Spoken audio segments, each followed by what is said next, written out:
tayo sa pagdating ng ating Panginoon. Kapag dumating siya, hindi nga rin pwede sabihin, Lord, wait lang. Kaya natin makikita. Kaya po siguro magandang natin sa ating sarili. Ano ba yung dapat natin alisin? Ano yung dapat natin pagbuhin? Ano yung dapat natin ilapit sa Panginoon para tayo ay tunay na maging handa, maging malinis, maging karapat-dapat, na kanilang tuluyan, maging tahanan. Ikalawang bagay, tinuturo ko sa akin ngayon, ang labanan ng Diyos, ang katagalan na ito, ay tahanan kung saan ang lahat na dapat pumasok, kung saan natin nakatagpuan. Yan, pasyal rolling lang tayo mga katropa. Ayan o, hinilugan taktak.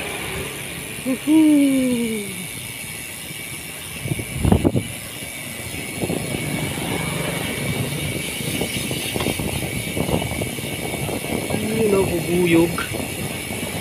Tunog mayaman.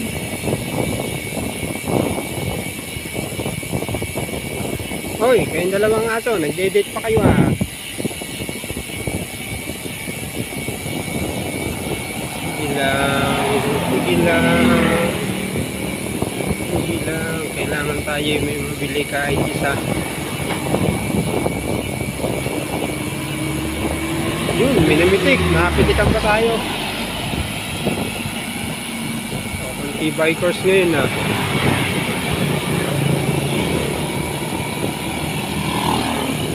Slow lang, slow.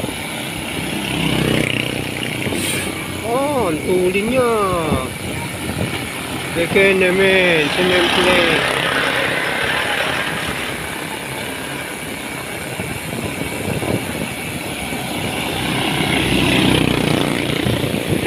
Sorry.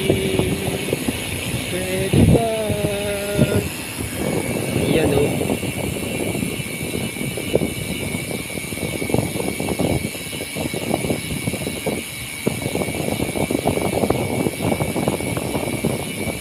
Pa mga kapihan, hindi na tayo nagkakape, hanggang 3-in-1 lang tayo mga katropa. Mas kape ba natig 5 piso. O yan, mamaya na uli mga katropa.